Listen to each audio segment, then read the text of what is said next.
It is now 45 seconds past 8 o'clock Pacific Standard Time.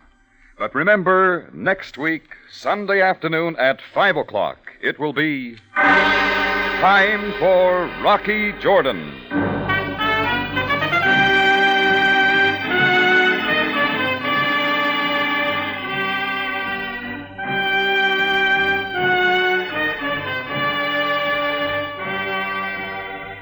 Not far from the Mosque Sultan Hassan in Cairo stands the Cafe Tambourine, run by Rocky Jordan.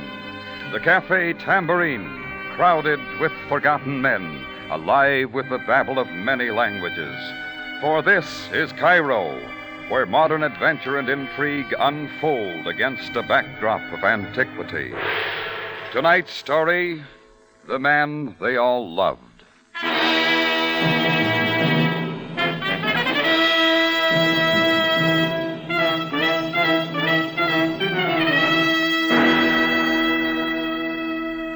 The Egyptian desert isn't the best place in the world for a man who likes to hunt. But once in a while, the fleet-footed gazelle makes things interesting. So a couple of friends and I decided to take the day off, drive up the Nile near Helwan, and try our luck. It was quite a ways, so I was up about 4 in the morning. I was still half asleep as I went down the stairs from my quarters to the half-lighted cafe. The tambourine still reeked with Oriental tobacco smoke from a few hours before. As I walked along the bar, past the empty tables, I never felt so glad to get away from a place in my life. I was wondering what a little fresh air would smell like as I cut off the light by the front switch and threw open the latch on the door. When I opened up, I got some fresh air and a lot more. He plopped in with the door, spread-eagle, like a sack of overripe potatoes, and he didn't move. I bent over and got a quick look. First thing that struck me was his unusual dress. Frock coat, headdress, heavy shoes, all in black. Just then another figure moved from the shadows outside. A little beggar named Samak I'd seen a few times wandering the native quarter. All right, nothing here for you, Samak. But what is this? Imshi, move along. A man drunk with a liquor. Nobody's rolling him, Samak. On your way. But why not, Effendi? Anyhow, you're wrong. This guy isn't drunk. He's dead. He'll white. He's through by the knife. So now it does not matter. I said cut it, Samak. Get out of those pockets. But Effendi... Yeah, give me that wallet. I was first to find it, not you. Let go. Give me that. Effendi, look. There's the name in their wallet. Sure. It's his identification. Please let me see. All right, keep your hands off. Musquais! What about it? Hey, come back here.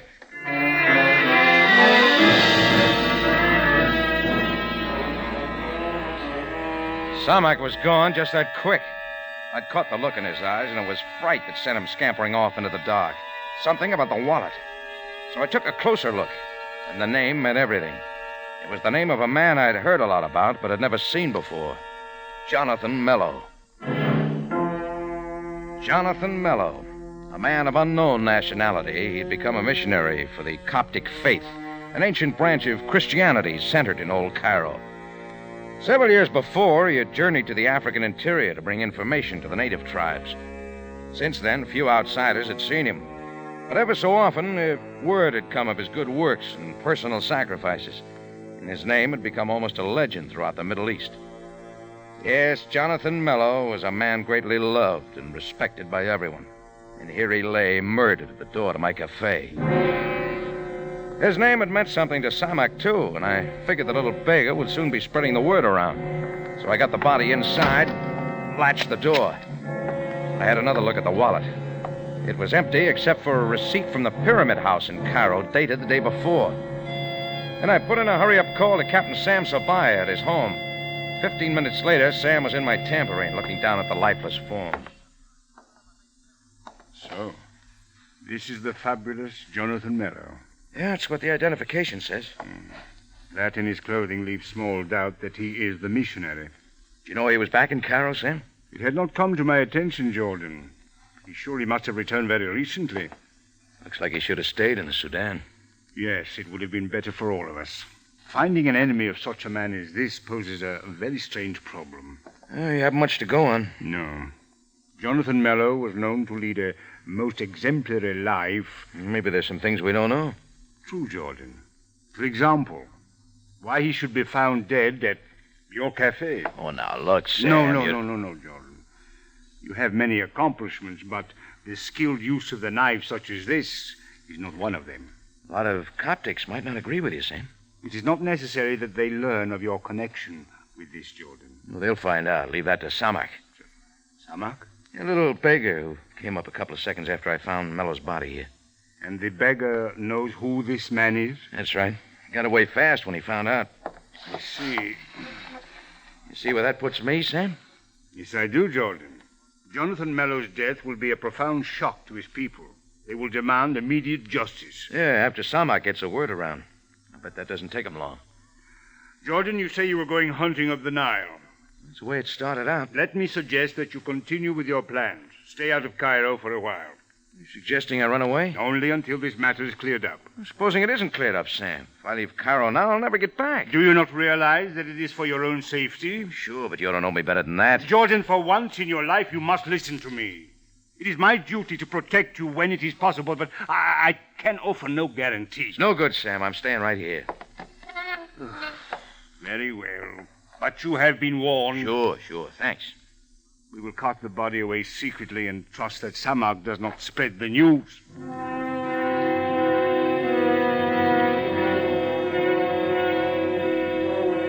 Well, Sam took the body, and along about 10 o'clock, I opened up for business.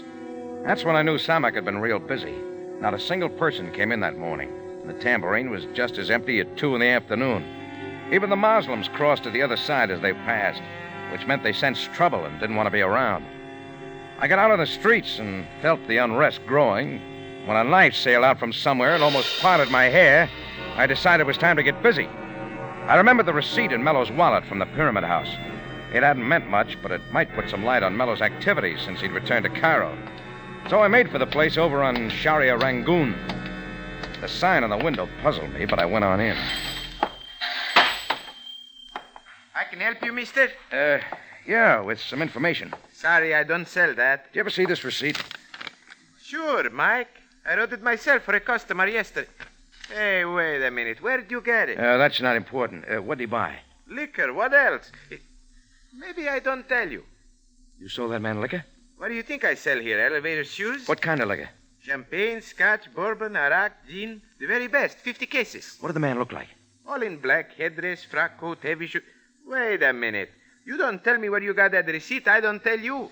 Maybe you're mixed up anyhow. You think I forget him? When I'm going to make him a special price for a big sale, but he pays me like that, all in cash for quick delivery? Delivery? Where to? His boat, the Delta Queen. Wharf 4 it was. Don't you ask me. All right. Thanks, I won't. Yeah, sure.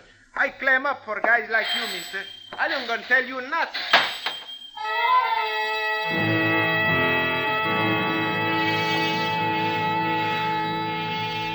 It didn't make a lick of sense, but there it was. 50 cases of expensive liquor purchased by the circumspect Jonathan Mello. Well, that little receipt had set up a chain reaction that couldn't stop here, so I went on to the next link. Located at Wharf 4 on the Nile. And the Delta Queen was some job. A sumptuous yacht that could have played stand-in for the Queen Mary. Brand new, with lots of shiny brass from stem to stern. Looked like our lowly missionary had been spending potatoes on a lot of things. There was nobody on deck, so I wandered down below. A passageway led to a big lounge, complete with a big bar. There were some cigarettes on a side table, American brand, so I took one. I reached for a match, but I didn't need it. And I saw her walking toward me, the flame of the cigarette lighter glowing on her face, green eyes, tawny blonde hair, and round shoulders. The perfect piece of equipment to make a layout like this complete. I accepted the light. Thanks. Not at all. Was I expecting you? No, I'm an intruder. Suppose I start screaming. Suit yourself, lady. I'm a little out of practice. Well, how do you like it? Everything's real shipshape. The boat? It's nice, too. All the comforts of life, huh? Almost. But I like to keep looking around, meet new people. Yeah. Your deal here looks good to me. Who comes with it? Bourbon? Sure, the expensive kind. Our tastes are alike, aren't they? Maybe we have a lot in common. Oh, money, Boats? I like Americans, too. I've been trying to remember. They grow them like you in St. Louis or Chicago. You're right the first time. My name's Rocky. I'm Corrine. Here you are, Rocky. Thanks again, Corrine. Why don't we sit down? Over here. Maybe I ought to check the passenger list first. We're alone, Rocky. For a while. Okay. Now, why'd you ask me why I came here? Is that important? Makes good conversation. Wouldn't you rather just... You get to sail fast, don't you? We like boats, remember? So does your boyfriend. Do we have to talk about him? Yeah. Tell me about Jonathan Mello. Don't you know about him? Only that he's passed up just about everything most men want for the last 20 years. Mm-hmm. Yeah, all this is quite a switch. He's been a good man. He's helped a lot of people. Now he deserves the good things in life. Yeah, he hasn't missed a trick. Where does it go from here? We're getting out of Africa. From now on, we're going where the bright lights are. See the world. Why don't you come along? Just the three of us? There'll be lots of people around. It would be easy. How about it, Rocky? Corrine, you know where Jonathan Mello is right now? He's settling some business. What kind of business? I don't know. It's with the Prescott Exporting Company, Jared Prescott. Jonathan says as soon as that's settled, we're leaving. Well, happy sailing, Corrine. Rocky, you could wait for him here. No, thanks. Why? I don't like things that don't make sense. And none of this does. The liquor, the yacht, you, and especially... What, Rocky? That's something you gotta find out for yourself, Corrine. I don't want to be around when you do.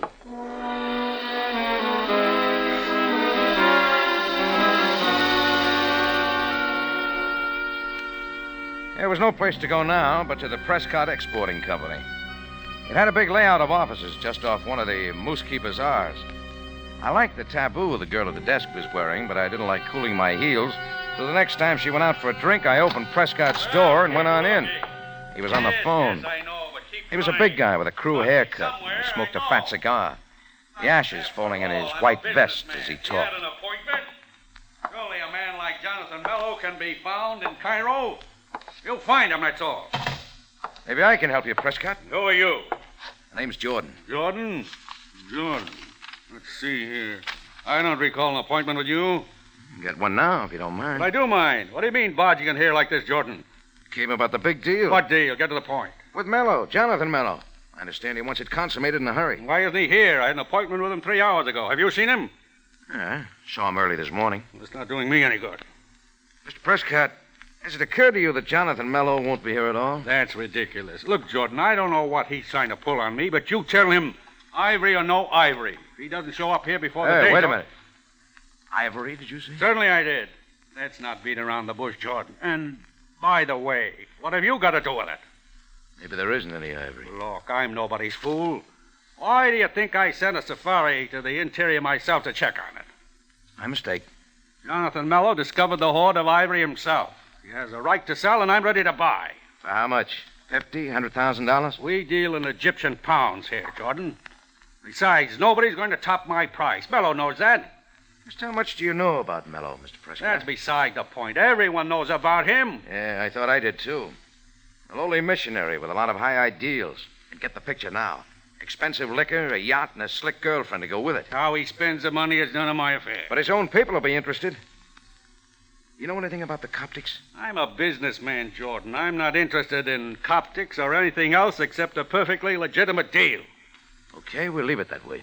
Jordan, I don't know who you are or what you want, but you tell Mr. Mello I won't wait much longer. Either he shows up today or the whole deal is off. Sure, I'll tell him. Next time I see him.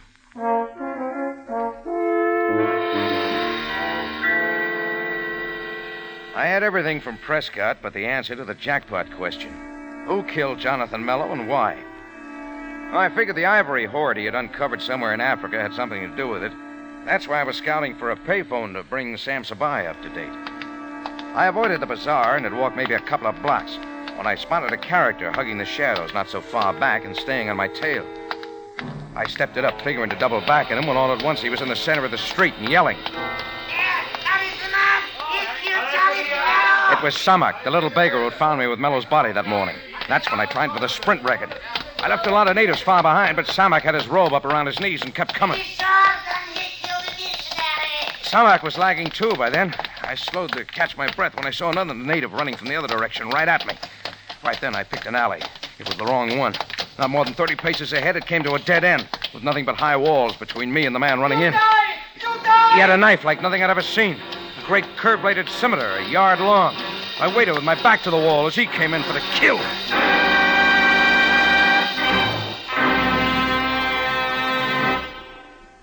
You are listening to The Man They All Loved, tonight's adventure with Rocky Jordan. Here's a special announcement for all you Rocky Jordan fans. Starting next Sunday, Rocky Jordan will come to you at a new time, 5 o'clock Pacific Standard Time. Make a note of it so you can remember to tune us in next Sunday. The new time for Rocky Jordan is 5 Pacific Standard Time.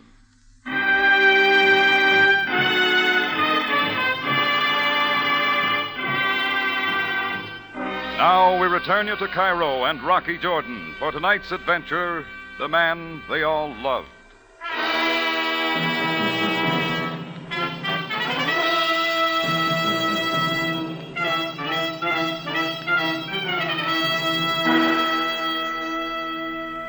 Imagine a man with his back to the wall at the end of a dirty blind alley in Cairo, facing a character with blood-red eyes coming at him waving a huge curved-bladed scimitar. Well, that's me. Not the one with a knife, but the one backed against the wall.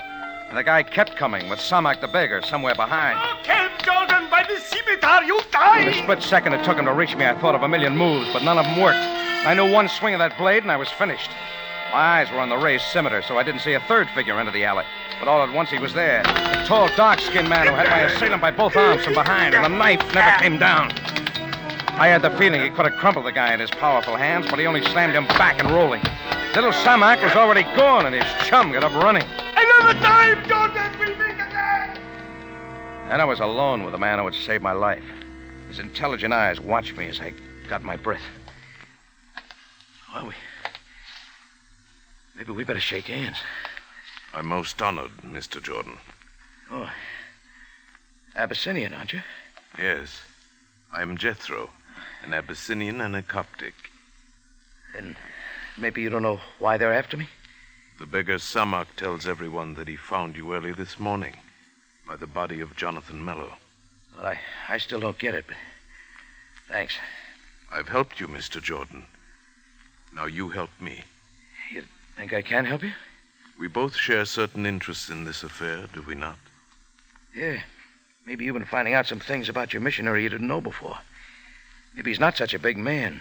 Mr. Jordan, no one grieves more for the death of Jonathan Mello than do I.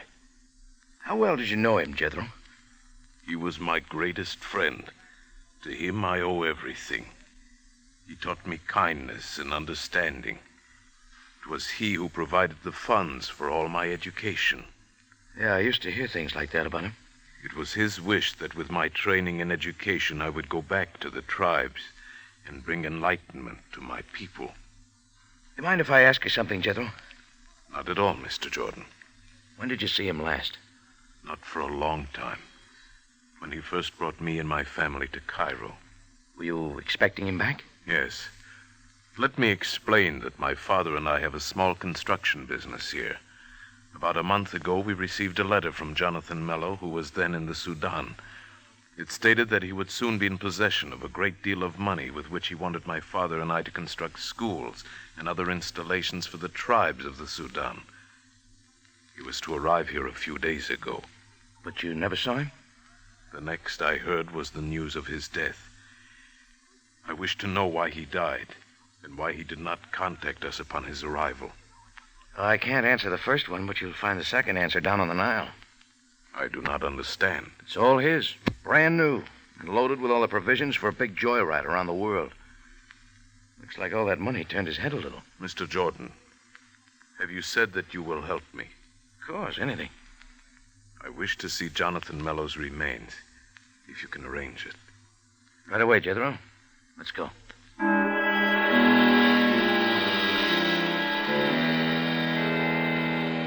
A handsome young Abyssinian stayed with me, and I finally got to a phone and talked to Sam Sabaaya. I briefed him real quick and then asked him about viewing the missionary's body. He said to come on down, and in another 20 minutes, Sam was leading Jethro and me down some steps at headquarters that led to the morgue. This way, gentlemen. Right behind you, Sam. I had the remains moved to a room off the main hall. You will understand why. Oh, sure. Every precaution was taken to conceal his identity, Jordan. However, many people already know of Jonathan Mellow's death. Yeah, I found that out. You would still do well to take my advice and hide out for a time. No, not interested, Sam. In here. Was this the one? It is. Yeah. 3 stab wounds. Any one would have brought instant death. Somebody sure wanted him out of the way. Indeed. Would that be all, Jethro? Jethro only nodded his head and moved silently out. He had nothing to say to Sam, so we left headquarters.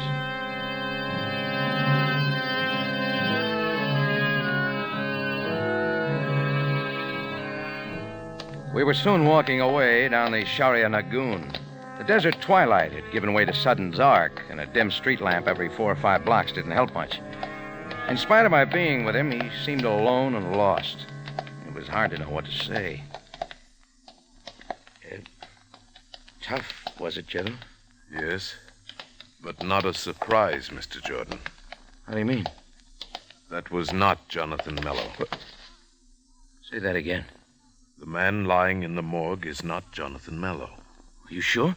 I knew him too well to be mistaken. If it's not Mello, who is it? I can tell you that, too, Mr. Jordan. His name is Matson, a hunter whom I saw often before coming to Cairo. A man who would not hesitate to kill. Did he know Jonathan Mello? He did. Their paths crossed often in the Sudan. Why would he want to switch identity with your missionary? That is quite obvious, is it not, Mr. Jordan? And now I can be certain that the real Jonathan Mello is dead. At the moment, that is all that matters. Look, Jethro, how about coming back to the tambourine with me? No, Mr. Jordan. I wish to think on this alone. We parted there, and I headed back to the tambourine. It occurred to me that I hadn't eaten since 4 that morning, but something else interested me more. There wasn't much question why the disappearance of Jonathan Mello, but that didn't explain the killing of his imposter, the hunter Matson. Well, I got back to the cafe, and good old Chris, my bartender, was real busy swatting flies. The tambourine had just one customer. Rocky. Well, you got better liquor on your yacht, Corinne. Rocky, I've got to talk to you alone. Okay, go into my office. Yeah? Rocky, where is he? Where's Jonathan? You asking or telling me? I don't know. He was to come back. I've got to see him. You'll never see Jonathan Mello, Corinne. Fact of it is, I don't think you ever did. I don't understand you. And sit down and get it once through. Tell me, Rocky, what are you driving at? Jonathan Mello was never anything but a good missionary. But in his travels, he happened onto a fabulous hoard of ivory. Worth enough to build a lot of schools and hospitals. I know that. Wait a minute. Before he could do anything about it, a hunter named Matson found out the whereabouts of the ivory. He killed the missionary, assumed his identity, and came to Cairo to sell the ivory and use the money in his own way. Oh, that's impossible. Oh, no, it isn't. Mello had been gone a long time. Few people would recognize him. You, for instance. His name made no difference to me. No. Only the money. What about Matson? He's dead. How do you know? Because I found him that way at the door of my cafe. Me and Samak. Who's he? I'm beginning to wonder. Maybe it wasn't a coincidence Samak showing up when he did. I figure he was working for someone. He made quick work of spreading the word that I'd done the killing. Then you're in trouble, Ricky. A lot of Coptics don't like me. Rocky, listen, the yacht, it's ready to go. We can get away if we hurry. You make a quick switch, don't you, lady? You know how I feel about you, Rocky. I think you feel the same way. It'd be wonderful, you and I. We've been all over that. Look at me, Rocky. Hurry, get back. The English Jordan is still afraid. He knows his time is short. He cannot escape the Coptic revenge. The brave Mr. Jordan! The beggar Samak was back on the job. I forgot all about Corinne right then and went through the broken window. Samak was already scrambling away and running hard. He kept to the alleys, always a few steps ahead of me. As he entered a dark passageway with buildings on either side that almost touched at the top, I realized he knew where he was going. I had to catch him quick. I was almost on him when suddenly there was another shadow and the flash of the scimitar. I ducked back in time. As I did, my feet struck something. My hands made a grab, and I came up with a piece of iron pipe. That was all, against the biggest knife I ever saw. This time, Samek's buddy was at it for keeps. He swung the huge blade with both hands. I parried the first one, then the next one. Third time I was lucky, and now he was swinging wild. I followed the blade, ducked it, and came around with the iron pipe flat against his face. The scimitar landed 20 feet away. He piled up at my feet. I looked around for Samek, but he was gone. You're not through yet, Jordan. The light from the room inside hit me as the door opened. He took one step into the alley, a cigar in one hand and a gun in the other. Right on time, Jordan. I didn't have an appointment, Prescott. Yes, you did. Drop what you have there. Samek led me to the right place, did he? He carried out his assignment very well. Only his pal with the scimitar bungled the job again. As a businessman, I should have known. When I want something done right, I have to do it myself. Yeah. Now, who gets all the ivory? Just you? That is my plan. You put on a great act for me back in your office. You knew Jonathan Mello and Matson were dead all the time. But I'm wondering how you know about the ivory hoard. The man has ivory to sell. Who else should he write to but a reputable dealer like myself? Sure. When you got Mello's letter, you sent Matson out to locate the stuff, got rid of Mello, and came back in his place. All I had to do was get rid of Matson, and the road was clear. Except for you. I'm next? Sometime tomorrow morning, they'll find you here, victim of the Coptic's attrition. Come closer, Jordan. You see, I'm a very thorough man. I don't intend to miss. The shots echoed back and forth on the sandstone walls, and I wondered why I heard. Prescott hadn't moved. Then I saw the two spots in his white vest. The gun suddenly dropped from his hand. He pivoted slowly and fell back down into the dirt of the alley. You all right, Mr. Jordan? Yes. Thanks to you, Jethro. Oh, this is the second time today. It will not be necessary again. No. Samek's still loose, but nobody to work for. The police will find him soon enough. You know, I'm wondering something, Jethro. Yes? Why did you do this? Just to get Prescott or to save me? How can I say, Mr. Jordan? I only know that now the way is clear for the great work Jonathan Mello wanted done. I'm happy for that. You can be happy for a lot of things. No. You see, he taught me the ways of peace, not violence. Tonight I've killed a man. I think Mello'd understand. Yes, he would understand. That is why we all loved him so much.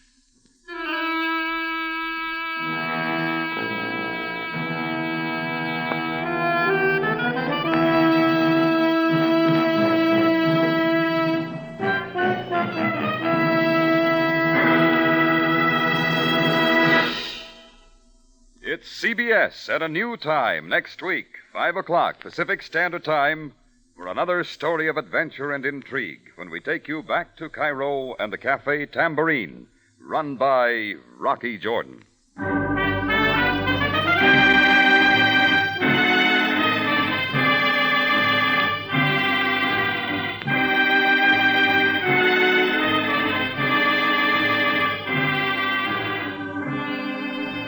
Rocky Jordan, starring Jack Moyles in the title role, is produced and directed by Cliff Howell with original music by Richard Arant.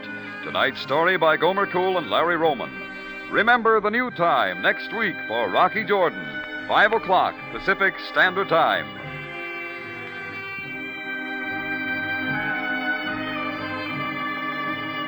Larry Thor speaking. This is CBS, the Columbia Broadcasting System.